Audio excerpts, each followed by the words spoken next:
Hi, I'm David, the lead developer of Evolvia. I've decided to start making a series of vlogs to allow fans and followers a little insight into the development and progression of the game. Today I thought I would talk a little about me and the humble beginnings of Evolvia, where the idea started, what I wanted to achieve, how it progressed, and where it's headed now. Within this, I also want to touch on some of the biggest challenges encountered early in game programming stages. From the outset, I want to say I love games. I started out in the mid-80s with my Atari 800 playing classic games like Gemstone Warrior, Archon, Joust, and Seven Cities of Gold. From here, my lifelong passion for games and gaming began. I wrote my first program for the Atari 800 in BASIC around the age of 6, a simple but challenging Hello World type screen. I enjoyed playing a wide variety of games as I got older. I liked anything with adventure, science fiction, or space exploration.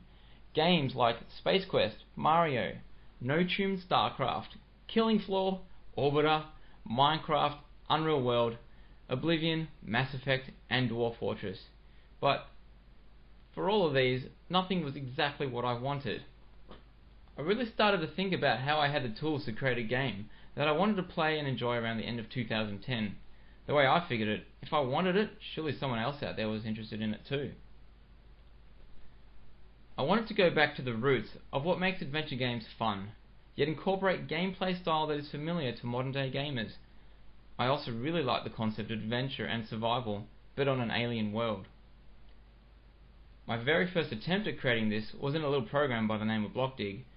As you can see, you, the @ symbol, walk around a Martian planet where there are mountains and canyons. I wanted to have a 3D world, but I'm not really much of an artist, so that left me with only one option: two view screens, one top down, one side on, to be viewed simultaneously. Crude but effective, though not very aesthetically pleasing. After a couple of months spent programming this crappy game on and off, I realized that the two view screens thing was just no good. It didn't work. So then I decided, if I'm gonna do 2D, let's do 2D. And I just kept that side on view. The name of the game was BlockDig, and it was all about moving one square at a time, digging one block at a time. Ultimately, it ended up feeling like BlockDig was just going to turn out to be another roguelike game, and it wasn't exciting enough to keep me interested. Looking at it now, is it any wonder why? I learned a lot from this dodgy little game though. I learned about lighting and shadows, terrain generation, and how to just get my little man to move. I even did some very basic water physics in BlockDig, but it was very glitchy.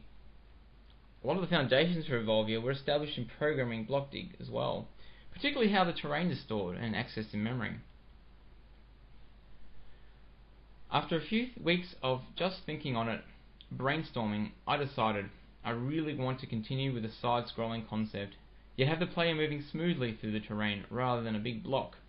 The concept for the game was definitely born before I started getting into it again though, and I really wanted to give it a totally new lease on life. Initially, I had the idea of making a planet where you both survived and evolved through the ages. Thus the name Evolvia was born. It didn't take long though for me to rethink the aim of the game. I really wanted it to be more adventure than like a civilization game.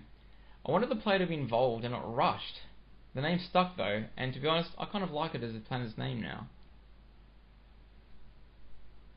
I really hit the ground running when I finally settled on a gameplay concept. I knew I wanted to build a world out of blocks, like my game BlockDig, but have it a little less feeling like a sandbox game, and a little more like exploring while achieving goals throughout. You may remember my first trailer, wherein I attempted to very simply explain the concept of Evolvia. I did a terrible job and got so burned by everybody online. A lot of the negative reception, I feel, was due in part to the fact that a lot of people seemed to think that my concept resembled some other popular indie games that were new at the time.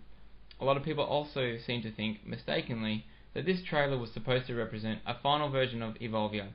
As you will see, nothing can be further from the truth. I realized at this point I really needed to just build some content, build, and really flesh out the game in its presentation to make a name for it.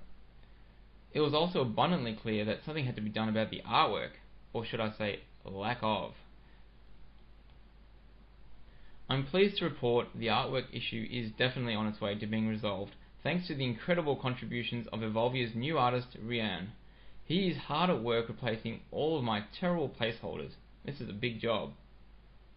I've been thinking a lot about items and actions, the hows and whys and the story behind the player as well lately. I have been hard at work fleshing out and incorporating adventure concepts now that we finally have a game world to explore.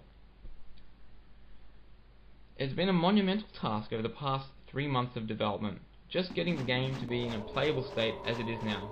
But I'm glad to say there are a lot of exciting things yet to see on the horizon. So please subscribe to our channel and check out my developer diaries on YouTube, as they will be coming out thick and fast now that the game's development is picking up speed. Also, remember to like us on Facebook to keep up to date with all the Evolvia news. As always, you will find the link in the description. So thanks for watching and for all your continued support.